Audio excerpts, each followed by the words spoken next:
It's Tuesday and it's 11:30 and I'm just sitting down now to write this new article. Honestly, I was up until yesterday, I was actually thinking I might not write any article.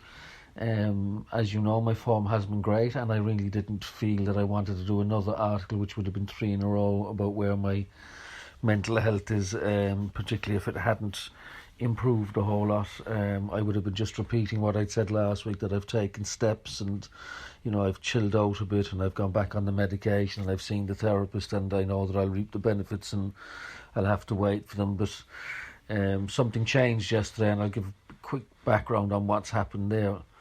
So on Saturday I drove to Carlingford. I'm still here. My sister has a place up here. She lives here.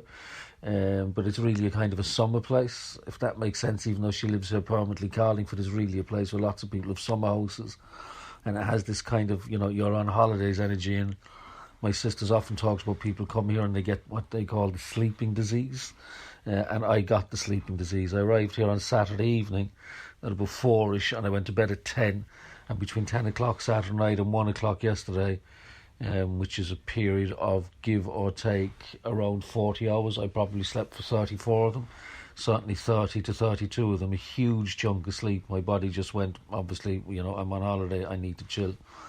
And then when I got up yesterday at around lunchtime, I felt very different to how I felt in the last couple of weeks, last 5 or 6 weeks. It's been a long stretch now. Right now, I don't feel as fantastic as I did yesterday, but I certainly feel there's a different energy in me. I didn't sleep great last night, which is ironic given that I'd slept for 30 odd hours in the previous 40. But I do feel that something has changed, and hopefully that will remain with me.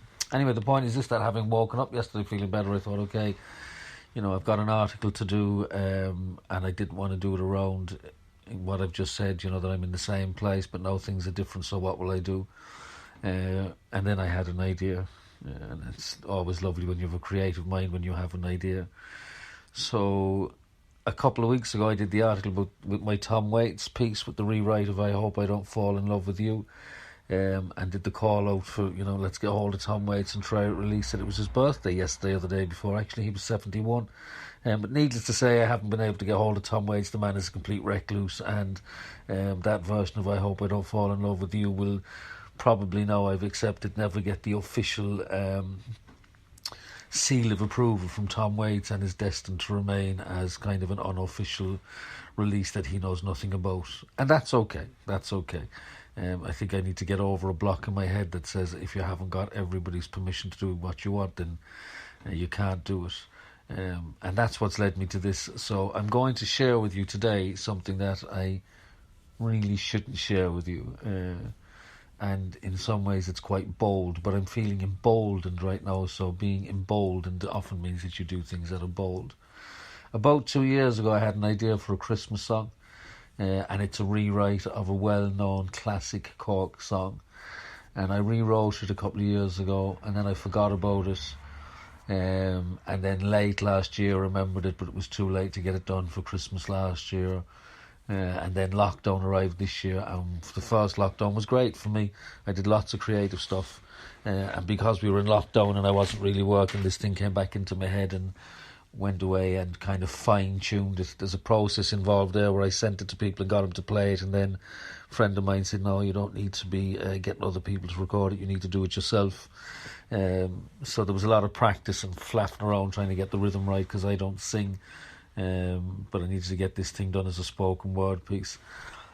And then, contacted a member of the band who wrote the original, and he put me in touch with the record company who owned the publishing rights, and they said you need to complete a form and send us a demo. So we did a demo, which took ages because of the lockdown. I couldn't get to the studio, blah, blah, blah. Anyway, this is the upshot.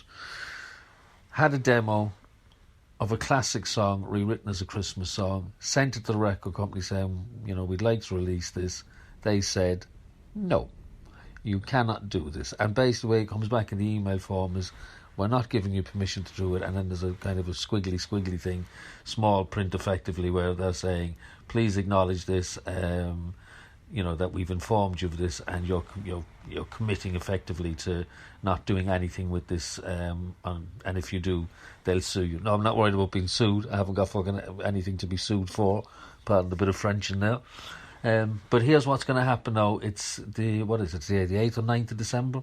We're getting close to Christmas. Had all gone well, this would have been recorded fully, would have been released. We had a video planned for it, and I had in my head, of course, notions of having a Christmas #1 single for my generation. For younger people, that wouldn't mean nearly half as much as it does to my generation, because I was fantasising getting Top of the Pops back on the screen so as I could have a Christmas #1. And sure, look, I thought I was going to be on the Late Show and the Graham Norton Show and all sorts of things. But all of that, ceased to be a possibility when Sony ATV, as the record label, said, no, you cannot release this.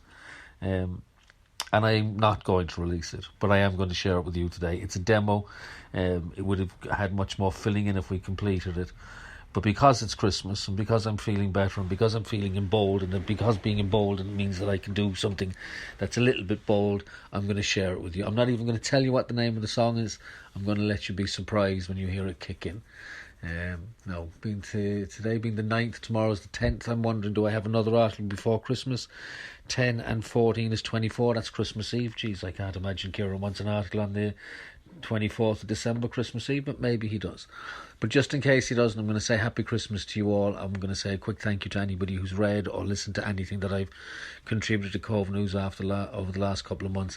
I'm going to say a huge thank you to all of those who've reached out to me, whether it was in the early days of the articles just to say enjoyed that, or particularly over the last while when my mental health hasn't been great, and so many of you have been so kind to reach out and say, look, we're here for you, we're thinking of you, etc, etc. It has made a difference, and I really do appreciate it. But let's sign off for now with Happy Christmas, everybody. Have a good one, and enjoy this little ditty that you're about to listen to. And remember, it's illegal. You shouldn't be listening to it.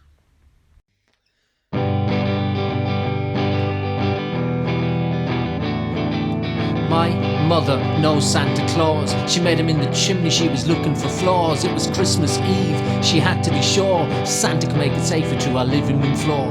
She saw him, he saw her. My mother panicked and ran for the door. Said, if I saw what I saw, kiss Christmas goodbye. If I saw what I saw, kiss Christmas goodbye. Her mind went wild and imagined the strife if all of our presents failed to arrive. But just as she pictured an unholy war, my mother was halted by an almighty roar as bouncing from the chimney, holding a jumper, Santa screamed out, where's your jumper? Where's your jumper? Your Christmas jumper, your Christmas jumper.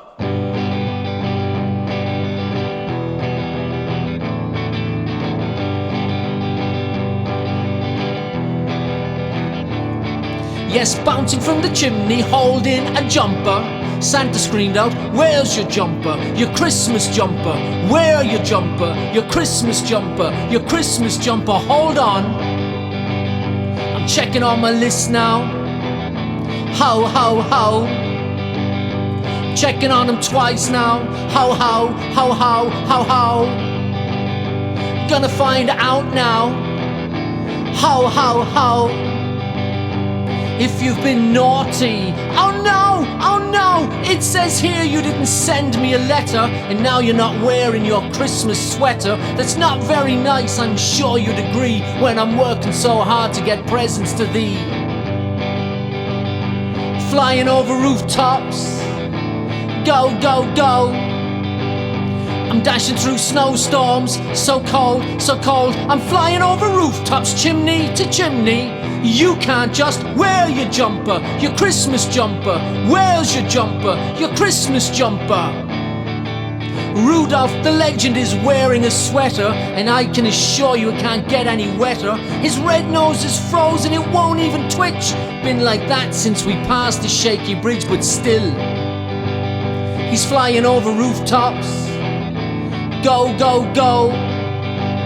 He's dashing through snowstorms, so cold, and Rudolph will be so angry. And my missus will be so angry. And your children will be so angry. And I am so angry. tops chimney to chimney. You can't just wear your jumper, your Christmas jumper. Where's your jumper, your Christmas jumper? Where's your jumper? Wear it! It was then that Santa fell to his knees and said to my mother in a last breath type wheeze, I can't cancel Christmas, so please, pretty please. I can't cancel Christmas, so please, pretty please. Wear your jumper, your Christmas jumper. Wear your jumper, your Christmas jumper.